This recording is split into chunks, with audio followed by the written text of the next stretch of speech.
materi yang diberikan. Oke, saya izin share materi yang akan saya sampaikan. Nah, sudah kelihatan ya? Oke. Nanti bisa diskusi, bisa ditanyakan, pada saat ada raise hand atau apa. Santai pokoknya kita santai. Kita ada pendidikan orang dewasa, kita santai. Jadi topik yang diberikan di saya salah satunya goal ininya adalah Research with Human Project. Jadi saya sudah melakukan riset tentang ini sudah mulai sebelum tahun 2000. Saya melakukan mengeksplor marker-marker untuk atau sebagai reseptor dari ligan yang ada di sperma untuk membuat vaksin kontrasepsi, atau kita mengambil adesi molekul di kepala sperma, saya buat untuk menghalau agar sperma tidak berkomunikasi dengan sel telur. Itu saya lakukan sudah beberapa tahun yang lalu dan sampai sekarang masih berkembang mirip-mirip ke situ. Nah,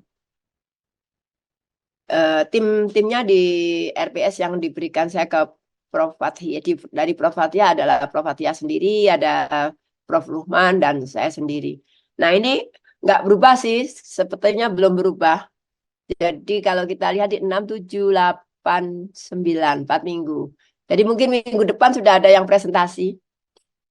Setiap minggu, atau nanti kalau ada waktu luang saya diberikan diinfokan. Nanti materi saya sudah saya susun nih, 4 kali pertemuan sudah saya susun. Jadi kalau ada waktu luang pagi gitu, mulai jam 7 saya sudah siap sebelum saya ke kampus. Silahkan. Jadi ada semakin cepat semakin baik agar terpenuhi ini sehingga nanti Anda bisa berkomunikasi lagi dengan Prof. Luhman. Seperti itu. Saya tidak ada UAS, sudah ada UTS, jadi nilai saya dari tugas. Nah, ini sudah banyak dibicarakan oleh Prof. Novi. Kalau kita berbicara bioetik, itu ada banyak yang kaitannya. Bagaimana melakukan GMO, Genetically Modified Organism. Ada syaratnya nih. Pada tanaman juga asal syaratnya. Membuat beras dengan macam-macam suplementasi, membuat beras dengan kualitas yang lebih bagus menurut manusia ya. Itu harusnya dilindungi. Tidak boleh di lahan terbuka. Why? Karena kalau di lahan terbuka maka spesies aslinya akan berubah. Itu misalnya pada GMO. Bioteknologi dan nanoteknologi sudah mulai berkembang nih. Mulai apa sih bioteknologi dan nanoteknologi itu membantu. Biasanya banyak untuk membantu. Kalau kita muda, fungsi fisiologis itu masih bisa bagus. Tapi semakin umur kita tua, maka dengan senioritas, maka fungsi-fungsi sel di dalam tubuh juga berkurang. Maka tidak mampulah molekul-molekul besar dipecah menjadi molekul kecil. Maka yang dilakukan adalah menyiapkan materi-materi yang digunakan dengan tingkat nanoteknologi. Itu Prof. Sutiman. Saya kebetulan anggota dari Institut Molekul Indonesia. Yang ketuanya Prof. Sabarudin, penasihatnya saya Prof. Widodo, Prof. Sutiman, anggotanya banyak nih.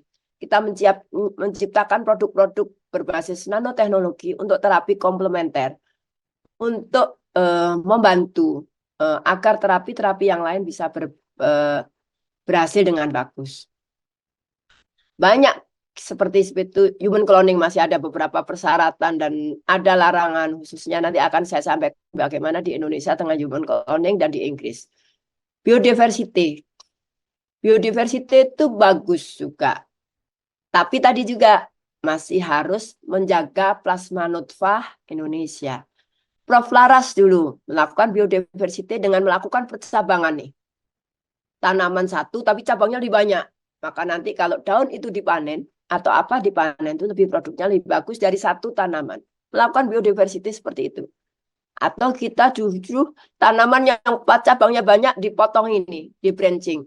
Itu Pak Sasangka, suaminya Prof. Sri Rahayu. Itu melakukan pemotongan-pemotongan tanaman agar tidak ini. Nah, banyak environmental etik dan sebagainya. Ini adalah berkaitan dengan bioetik. Nah, maka harus ditoto nih kalau kita mau lakukan penelitian. Oh, betul. Nah, jadi ini materi yang Anda mau harus disiapkan ya, Dik, ya. Ada tugas, kali pertemuan itu ada tugas SEL, yang tugasnya itu adalah menyiapkan artikel, minimal 3 artikel yang dipilih sesuai topik tugas. 1 artikel, minimal ada dari 3 artikel ini dipilih.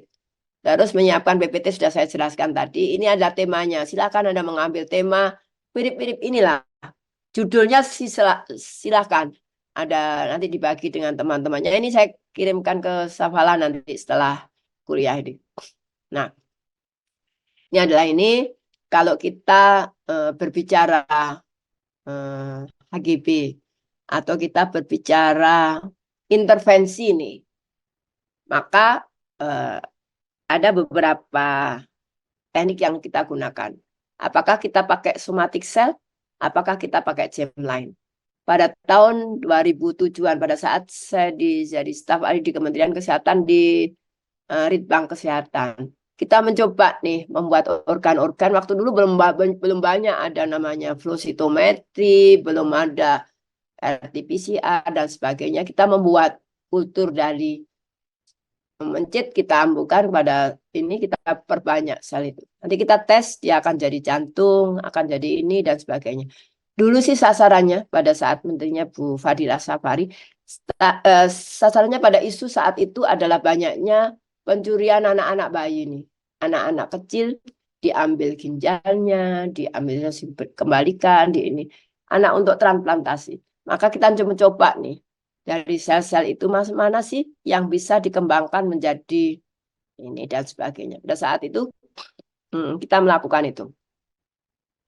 Nah, ini kalau Anda pasti ini sudah sebetulnya sudah selesai nih. Sudah selesai ini, tapi banyak apanya informasi-informasi tentang HGB ini Anda bisa baca sendiri. Saya kira saya tidak perlu banyak menerangkan dengan Human Genome Project. Tapi Anda pakai topik silahkan. Jadi sebetulnya dia akan mempelajari all of the DNA. Jadi dia itu seperti itu. Bayangkan kalau enzim di tubuh itu beberapa ribuan. Kalau kita pelajari di situ, apa sih defeknya, apa sih meningkatkan ini. Targetnya adalah dengan tahu HGB ini kita bisa mengeksplor terapi lebih sederhana, tidak macam-macam. Jadi ada regulasi keseragaman terapi atau apa jadi tidak terlalu ini. Ini adalah Anda baca sendiri ya. Saya kira tidak perlu banyak yang ceritakan. Dulu belum ada PCR, masih sedikit di Indonesia. Ini saya membawa itu di tahun 2008, 95 saya bawa itu satu PCR kecil. Bayangkan pada Human Genome Project ini PCR yang sudah canggih-canggih segitu banyak dan mereka bekerja melakukan sequencing dan sebagainya. Akhirnya sudah selesailah Genome Genome Project. Nah, berkaitan dengan ini di waktu S1 sudah tahu apa itu genom, what is a genome, what is a genomic dan sebagainya. Apa itu sequencing? Sequencing dimulai dari mana? Kalau protein dari ujung C atau ujung N dan sebagainya saya kira tidak saya berikan di sini, itu adalah mata kuliah molecular biology. Nah, pada saat itu banyak tertarik nih, orang sudah mulai begitu ada Human Genome Project, begitu majalah apapun yang muncul, kita lihat websitenya pasti habis. Pengen tahu, benar boleh nggak sih kita menciptakan yang ada konotasi-konotasi, padahal tidak begitu. Jadi kita tujuannya nanti ada apa sih sebetulnya tujuan dari Human Genome Project ini. Kita lihat kayak begini ini banyak sekali alat peralatan ini. Nah, ini juga Anda sudah melihat nih. Kalau kita pada saat itu, jadi kita sudah tahu bagaimana struktur, bagaimana urutan DNA dari yang lain-lain, bagaimana konfirmasinya dan sebagainya, kita sudah bekerja. Jadi saya kira yang molecular biology sudah tahu bagaimana kita mengisolasi DNA, bagaimana kita mengisolasi RNA, bagaimana kita mengisolasi protein, how to analyze, how to confirm, dan sebagainya. Sudah banyak teknik-teknik yang dilakukan dan beberapa buku yang diterbitkan oleh dosen-dosen kalian ada. Saya punya buku untuk protein dan cara isolasi dan karakterisasinya itu saya sudah lakukan itu. Nah, ini juga dulu kita ngomong 100.000 GoNam project yang akan ini kan, lebih dari itu. Apa sih kita bisa melakukan, kapan bisa berakhir? Karena kalau ada proposal nih, tahun ini kapan selesai kan begitu nih. Dan dia bisa selesai di tahun 2023 disampaikan di 2024. Nah, target yang saya katakan tadi melakukan Human Genome Project. Tentunya banyak informasi yang akan dikelola oleh NIH itu. Jadi Anda kalau tahu pengen struktur apa gimana sih sekuen dari protein yang apa gitu. Anda tinggal cari ini di websitenya dan akan dia tahu pada sel apa, pada hewan apa dan apa. Dan semua sekarang di webnya itu orang menemukan. Jadi orang-orang UB misalnya menemukan urutan hasil sequencingnya, enzim apa dimasukkan sebagai paten sekuen itu. Jadi dasarnya dari situ apa sih yang membedakan antara individu satu dan individu lain dengan hewan satu dan hewan yang lain. Hewan yang mengalami ada di Asia, ada di mana, apa sih yang membedakan. Nah, sebetulnya yang paling ini masih sederhana nih. Sebetulnya apa sih target dari Genome Project ini? Jadi setelah dia tahu adanya variasi-variasi agen infeksius nih, berubah dari saat ke saat dan sebagainya. Maka mempelajarilah mulai semua ada pathogenic varian yang digunakan nanti dengan tahunnya itu, maka digunakan new treatment, membuat treatment baru, membuat medical device, dan diagnostik yang sederhana. Nah, itu semua dari sedunia ini sekarang dimasukkan, kalau ada dimasukkan di situ. Anda bisa buka di situ. Maka kita lihat bagaimana kemampuan peneliti untuk mengembangkan genomik ini untuk tujuan-tujuan mulia. Nah, ini adalah legacy program. Kita tidak tahu improving outcome for patient. Targetnya adalah kita semua nih. Dan reducing variation in clinical care. Supaya ada yang nggak seragam, tapi ada mengurangi lah variasi-variasi penanganan clinical care. Terus gitu, begitu dia kita tahu dengan kita mempunyai sampel yang aneh penyakitnya, langsung kita lakukan genomic analisis dan kita mempunyai banyak lagi teknologi-teknologi baru. Banyak sekali. Di situ yang terakhir nanti yang lain dibaca sendiri. Improve clinical leadership and delivery of clinical change model. Sehingga dokter atau ilmuwan biologis atau apa yang ada di lab itu improve clinical leadership. Jadi bagaimana kita mengimprove leadership dan delivery of the clinical change model. Kalau kenapa sih saya dulu gini aja, kenapa ini? Nah, itu sebetulnya yang diharapkan. Nah, misalnya ada gen chip nih. Bu Yayu kayaknya dulu pernah penelitian Prof. Sri Rahayu tentang chip yang disisipkan di hewan ya. Nah, itu di situ dia bisa punya data nih. Ini sudah bisa menganalisis dan sekarang burung-burung terbang yang di luar itu sudah ada chipnya yang kita bisa ngamati dengan di kantornya penelitinya. Nah, sehingga sebetulnya kalau dari yang tadi itu kalau kita jabarkan bahwa dengan adanya HGB itu berjalan cepatlah sequencing teknologi baik DNA maupun RNA nih. Setelah DNA kita terjemahkan ke proteinnya, maka kita lakukan juga. Terus dengan bagian kecil dari DNA yang kita peroleh, kita bisa lakukan. Terus produk-produk yang tidak mungkin kita menggunakan manusia berikutnya, maka kita titipkan. Saya sudah banyak punya protein rekombinan, untuk beberapa marker penyakit autoimmune diseases, diabetic, rheumatoid arthritis, tiroiditis. Saya punya beberapa marker yang sudah saya produksi dengan rekombinan DNA dan juga vaksin polio. Kita mengembangkan itu. Terus banyak lagi yang targetnya dari ternyata peneliti-peneliti yang di dunia itu juga mengikuti ini dan dia sangat sangat antusias dengan data yang diperoleh ini. Mereka bisa mengembangkan tadi ada variasi teknologi, ada new teknologi dan sebagainya. Nah, ini dibaca sendiri. How long did the GP mohon maaf saya sedikit batuk. Nah, ini seperti ini saya nggak perlu terangkan. Nah, apa sih how again activated? Nah, ada beberapa tadi targetnya adalah untuk variasi, untuk menurunkan, mereduksi perbedaan dari clinical care, dan kita bisa mengatasi adanya high risk disease. Karena penyakit-penyakit itu bisa berubah dengan kondisi waktu. Misalnya kita pernah hidup nih kan di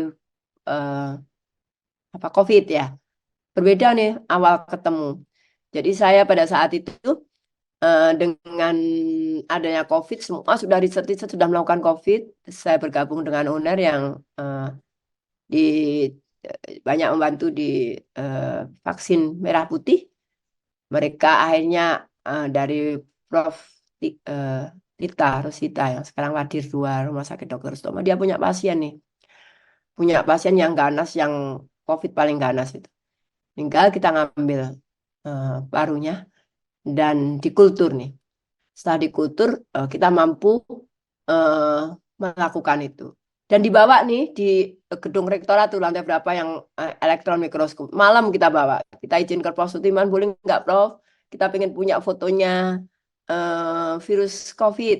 Hanya diizinkan. Kaget orang udah masuk kok nggak dilarang ya. Oh nggak wis. Terus di inaktivasi. Terus ada alumni fisika yang kerja di situ yang benar-benar kita vaksinasi. Langsung kita lakukan dan kita pada saat itu punya foto virus COVID yang dari pasien Dr. Sutomo. Begitu bentuknya seperti ilustrasi yang ada. Jadi kita motongi sampai itu dan kita punya. Nah, dengan adanya itu mestinya tinggal berani nih. Kita sudah deket nih dengan virus. Kita bekerja dengan virus. Tapi dengan upaya-upaya kita menemukan itu, akhirnya bisa mampu mengkultur sel COVID dan dikembangkan oleh Prof. Edik dan ada teman saya, dan dia bisa sekarang menjadi produk vaksin COVID yang sudah diproduksi di Bandung. Nah, berikutnya ada eugenik nih. Anda mungkin sudah kenal dengan istilah eugenika. Saya mencoba mencari apa sih sebetulnya yang gampang kita terjemahkan. Di gambar kanan itu kita lihat. Maka kalau kita ambil definisi dari yang ditulis Neri untuk menyederhanakan, saya nggak pernah pengen yang sulit-sulit. Saya pengennya yang clear, sederhana. Kalau sulit kan kita malas membaca. Penerapan prinsip pewarisan genetik dengan tujuan perbaikan res melalui selective breeding. Secara umum seperti itu. Dulu belum ada molekular biologi, bagaimana kita melakukan selective breeding yang dilakukan di banyak teman-teman di Fakultas Peternakan yang dibantu banyak ilmuwan dari biologi. Nah, ini historinya saya kira nanti kita ketemu orang, kenapa sih satu keluarga, satunya pinter, satunya bodoh, satunya apa, itu seperti itu ya. Nah, ini sudah diterangkan oleh Prof. Hadia, ethical and legal issues in research involving human project. Sebetulnya tidak hanya human project, human subject. Kita adik-adik waktu S1 melakukan penelitian pasti harus ada di skripsinya. Kalau menggunakan hewan, bagian sel dan sebagainya, ada approval dari tim komisi etik. Kebetulan masih UB, masih saya ketua KEP-nya. Ini sudah banyak diterangkan dengan Prof. Jadi adanya beneficent, be doing good, non-maleficent, itu seperti itu, fidelity and trust, autonomi, ini banyak menjadi catatan pada saat kita melakukan riset. Nah, kembali nih, karena itu topiknya 4, jadi nanti saya minggu ini mencoba apa yang ada di situ, saya coba sampaikan. Nanti per minggu akan coba saya eh, ungkap satu persatu setelah Anda presentasi. Jadi kita hanya punya 4 ya, 4 minggu. Sehari minggu depan mungkin ada presentasi 2 nih. Siapa yang mulai ini nanti. Jadi sekarang ada Vital Tissue Research. Nah, Vital Tissue Research ini, kalau manusia seperti itu. Kalau hewan kan banyak nih di biologi kita menggunakan in vitro fertilisasi, in vivo fertilisasi pada hewan ya. Jadi sekarang kita meningkatkan kualitas sperm, Pak Katot dan penelitiannya digunakan sudah di BPIB bagaimana kualitas sperm dari hewan-hewan yang akan jadi apa untuk inspirasi buatan itu akan lebih bagus. Nah, sebetulnya harus ada kaitannya. Kita tidak nggak perlulah saya apa nggak perlu ada approval dari komisi etik. Enggak, riset ini namanya scientific discovery. Jadi nanti riset yang akan kita hasilkan itu harusnya sudah lebih bagus. Maka ada inter apa irisan-irisan nih. Sorry batuk. Antara legal, religious, scientific, ethical.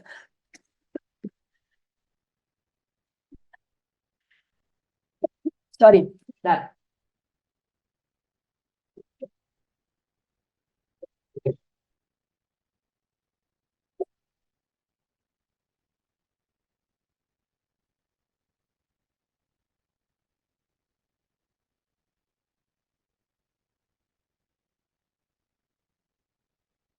baru banyak omong bahasa batuk.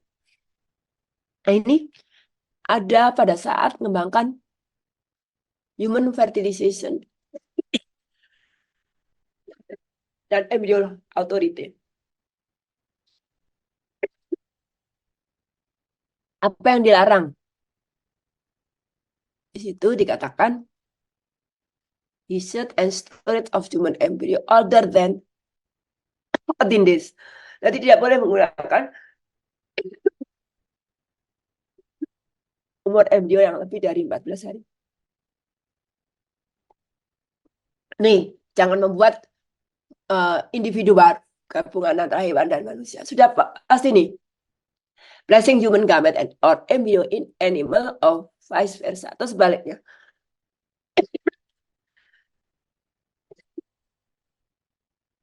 Juga pada saat seorang dokter bayi tabung menghasilkan nih 4 embrio yang bagus, maka diserahkan ke orang tuanya mana yang mau dipilih, atau 4 kan dilahirkan semua atau bagaimana.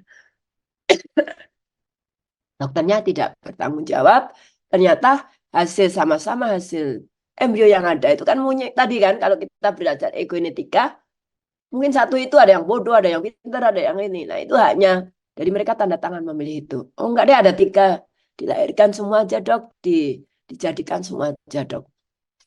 Nah itu adalah ada autorisasinya, ada regulasinya, ada forbidden-nya. Nah ini di Indonesia nih sudah diatur. Jadi kalau ada bayi tabung, ada membawa nih suami dan istrinya surat nikah kan gitu loh. Kehamilan tersebut hanya dapat dilakukan oleh pasangan yang sah. Diatur ini, kalau enggak kan enggak diatur. Ini Indonesia sudah tanggap nih pada tahun 92 pada saat rame-ramenya bayi tabung dan seperti ini. Masih dikaitkan Veta Research. Sebetulnya targetnya ada BIJES Medical Advance. Jadi apa itu? Dan tahun 2000 polio vaksin. Pada saat awal-awal COVID, jadi kami membantu Bio Farma, para Bio Farma yang produksi polio vaksin, rekombinannya dan monoklonal antibodinya kami yang memproduksi. Jadi antigennya dikasih beliaunya, tipe 1, tipe yang dia punya, kita kembangkan.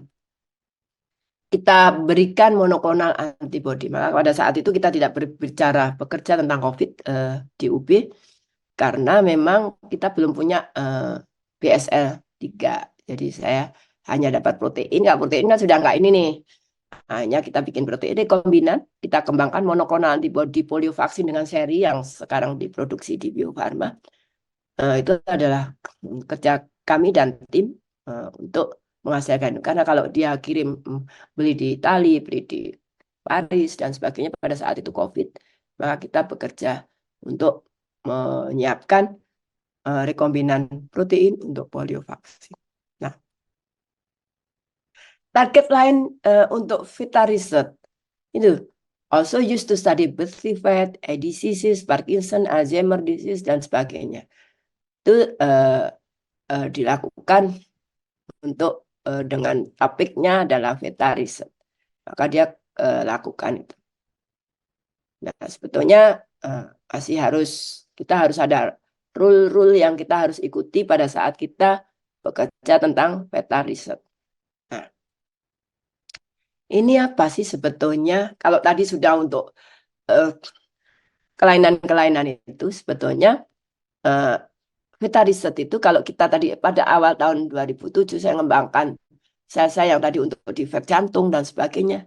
Ini kita lihat many cell types. Jadi kita mempunyai itu. Mungkin Mas Anton Biosain itu dulu skripsinya adalah pada saat itu ada kelainan ginjal. Dia dibuat model hewan ginjal yang di Biosain itu. Mas Anton dulu biologi. Maka dia terapinya yang S3 terapinya pakai stem cell diberikan di lewat vena di dalam ekor. Mas Anton yang bantu, tapi Mas Anton tidak yang dengan yang terapi obatnya. Jadi kita mempelajari kelainan ginjal dengan terapi ini. Mulai saat itu sudah kita mengembangkan ikut-ikutan karena kami belum lengkap sih peralatannya, maka kita membuat itu dan kita melakukan terapi itu. Jadi kita kembangkan new stem cell based therapy. Dan sebagainya kalau kita lihat di Vita Research tentunya kapan diberikan sih pada proses yang kita mau punya tadi embrio yang sudah ada. Nah, ini juga sudah ada, ini tadi sudah tertulis, nanti dibuang saja. Nah, jadi akhirnya dilakukanlah dengan cara apa? In vitro system, sel-sel ditemukan, setelah itu dan sebagainya. Kita sudah banyak berfungsi banyak, baru nanti kita lakukan dan kita kembalikan ke in vivo. Nah, kita lihat di kalimat human fatality itu is likely going to be replaced in some area research. Jadi masih digunakan itu. Jadi bagaimana kita memanfaatkan human fetal tissue pada saat saya melakukan riset tentang toksoplasma gondii. Jadi dengan Prof. Teguh ahli parasit di FKUP. Jadi kita kalau ada bayi lahir kita ditelepon nih, kita kembali ke RSSA. Bayi lahir yang terjadi kelainannya, ada kepalanya besar, ada kepalanya tidak punya membungkus kepalanya dan sebagainya, ada polidaktili dan sebagainya. Kalau ada itu kita ditelepon. Kita ngambil satu batang kecil, satu irisan kecil dari plasentanya. Itu ada info kosennya, bapaknya tanda tangan, ibunya tanda tangan, dokternya sebagainya. Hanya kita isolasi ini. Hanya kita kembangkan untuk deteksi pada trimester pertama ibu-ibu yang punya kelainan itu, yang diduga kelainan itu kita tes antibodinya berkaitan dengan yang kita punya. Kita mengembangkan antibodi, kita lakukan gen untuk yang toksoplasma gondii untuk apakah dia sudah ada tokso ini di dalam trimester pertama. Akhirnya di sana mungkin masih dipakai di rumah sakit saya. Kalau IgM-nya seberapa, dia habis digugurkan atau apa, dikasih informasi daripada nanti lahir seperti itu. Dan itu IgM kan datanya lebih awal dan cepat hilang. Nah, ini juga dibaca sendiri. Ini ada beberapa artikel, ini sebetulnya sudah tahun lama sih. Anda bisa cari sendiri. The Bioethic of Human Fetal Tissues Research and Therapy. Kaitannya tentang apa? Moral decision making of professional. Etik di sana seperti itu. Ini ada ada riset-riset gini. Di sini riset-riset yang begini tidak akan didanai. Karena riset di sini harus hasilkan produk gitu. Padahal ini hasilnya bisa regulasi ya. Nah, ya ada justice-based obligation to tolerate what one judge to be morally aware. Jadi kaitannya seperti itu tadi. Bagaimana kita melakukan riset dengan toleransi, bagaimana kita mengkoleksi, bagaimana nanti kalau jadi, bagaimana kita abortus itu sudah dilarang. Tapi ke abortus yang bagaimana yang kita yang permisif. Jadi itu seperti itu, ini yang dibaca sendiri, nggak perlu diterangkan. Nah, dalam kaitannya ini kita bisa banyak nih, tadi mulai vital research, maka kaitannya adalah woman as a research subject. Penelitinya itu harus lihat nih, investigatornya, sponsornya, ethical review komitinya should not exclude women of reproductive age from biomedical research. Jadi itu sudah ada seperti itu. Ini apa yang dilakukan juga investigator dan seperti ini. Who are pregnant are adequately informed about the risk of benefit. Jadi kita harus ceritakan nih. Kalau mungkin pernah diajari dengan adanya informed consent dan sebagainya. Nanti pasti saya senang. Anda akan lebih cita lebih baik dari saya biasanya. Nah, maka investigator itu harus itu tadi. Data yang kita lakukan harus benar dan sebagainya. Untuk itu, pada saat kita ngomong subjek, jangan ngomong sampel ya. Kalau kita subjeknya siapa sih? Saya sering jadi naracoba nih. Naracoba riset-riset yang nanti bermanfaat untuk kalian. Saya pasti ikut. Kalau ada naracoba, saya lihat. Nggak bahaya, ikut saya. Pertama, saya dapat menikmati hasil riset orang yang nanti akan digunakan oleh community, akan digunakan oleh masyarakat. Saya sering beberapa kali ikut naracoba sebagai naracoba dengan senang hati. Maka ada informed consent yang diberikan oleh peneliti ini. Kenapa harus itu? Maka apa yang boleh dilakukan oleh itu, apa yang harus diceritakan, apa yang sebetulnya Anda tidak bisa gitu. Itu harus diceritakan. Jadi kalau kita tadi ada terakhir tadi ada autonomi, maka di situ ada konsep atau poin dari ethical prinsip. Jadi suatu informed consent. Jadi kita ceritakan nih benefit, resikonya apa. Ada pertanyaan ya Pak Ibu? Kita kasih nih, kalau saya dulu kami mengisolasi enzim dari lipoprotein lipase. Targetnya adalah untuk orang-orang yang dengan high lipid. Maka inform consent-nya dia akan saya suntik nih dengan heparin. Prof. Joko yang lakukan, habis itu kita ambil darahnya. Targetnya apa? Maka enzim di permukaan pembuluh darah itu lepas nih. Jadi kami bisa mengisolasi enzim lipoprotein lipase. Seperti itu. Nah, ini ada elemen-elemen informed consent. Anda bisa baca banyak sumber seperti ini. Nah, jadi kalau kita riset dan harus mempunyai informed consent, harus approval dari komisi etik, ini adalah ethic of clinical research. Nah, kita sudah yakin nih, saya senang naracoba karena itu benefit to society, kan? Future pasien. Kita bisa, oh, ternyata saya jadi naracoba itu bermanfaat nih nanti. Oh ya, seperti itu. Itu protection of right and welfare of research participant juga melindungi ini. Nah, persetujuannya apa saja tadi sudah ada di bahasa Inggrisnya. Ini yang ada di komisi etik di Indonesia. Ini dibaca sendiri sama seperti yang tadi. Nah, ini juga sudah apa sih yang harus diceritakan pada subjek. Ini hanya kolom-kolom ini yang harus diisi. Saya ini, dan dia akan bersedia ini. Jadi ini beberapa contoh. Ini apa sih sebetulnya informed consent? Saya kira ya dokumen yang harus dilakukan.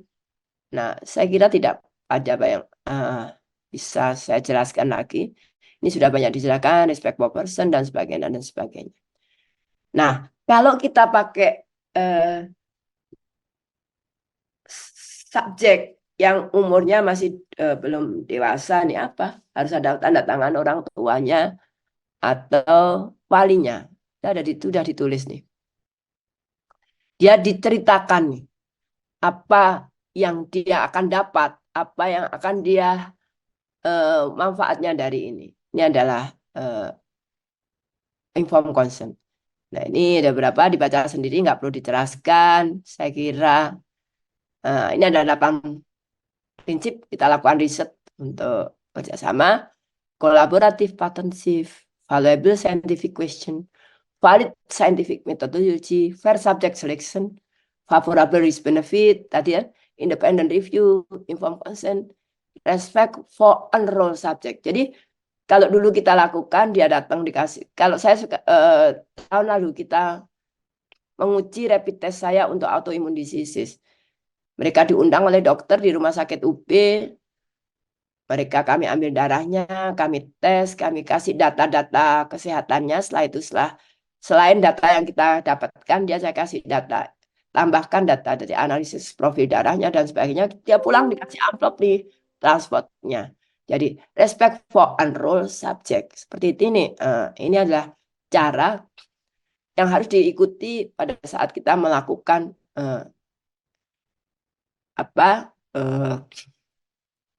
clinical trial. Nah, ini ada apa itu? Saya kira ini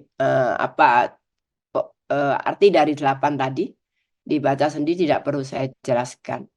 Nah, jadi pertanyaannya nih kalau kita melakukan riset nih, pertanyaan awal yang mau kita lakukan, enggak saya dapat dana nih, habis itu bisa membiayai mahasiswa dan saya dapat publikasi dan saya lebih terkenal gitu. Pertanyaannya sebetulnya riset as a burden or benefit. Jadi kalau riset yang akan kita lakukan itu adalah burden, maka kita harus subject need protection. Kalau kita nanti lakukan selain burden juga benefit, maka subjek yang kita pakai itu adalah bisa menggunakan data-data kita, bisa mendapatkan informasi kita. Nah, ini juga dibaca sendiri. Saya kira tidak perlu saya terangkan yang ini. Nah, saya kira itu yang bisa saya sampaikan. Nanti saya kirim ke Safala materinya. Nanti habis ini Anda punya waktu banyak nih masih. Anda bisa kumpul sebentar. Nggak tak tutup ini. Anda kalau mau diskusi, saya keluar dari ini. Anda diskusi topiknya apa dari kalian. Ada beberapa topik dan siapa yang akan presentasi di minggu depan. Tolong saya diinfokan. Kalau punya waktu-waktu yang lain, saya diinfokan. Kalau pagi gitu, saya mungkin lebih bisa. Sehingga waktunya 4 minggu itu bisa lebih cepat. Tidak sampai 4 minggu, tapi 4 topik, 4 pertemuan itu bisa terlaksana. Saya kira itu, saya stop share materi ini, namun bisa ada diskusi, silahkan.